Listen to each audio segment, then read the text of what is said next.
আসসালামু আলাইকুম ওয়া রাহমাতুল্লাহ। আলমগীর স্মার্ট কোচিং এর পক্ষ থেকে সকলকে জানাই সুস্বাগতম।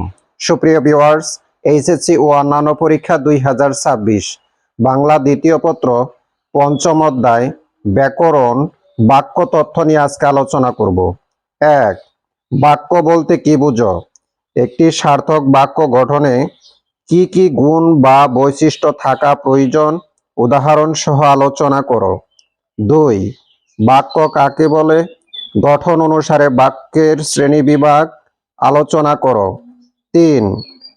অর্থানুসারে বাক্যের শ্রেণীবিভাগ উদাহরণ সহ বিস্তারিত আলোচনা করো। 4.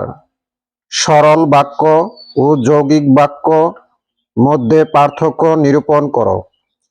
সুপ্রিয় ভিউয়ার্স, বাংলাদেশে যে কয়টি শিক্ষা বোর্ড রয়েছে এই কয়টি প্রশ্ন থেকে 100% কমন পড়বে ইনশাল্লাহ।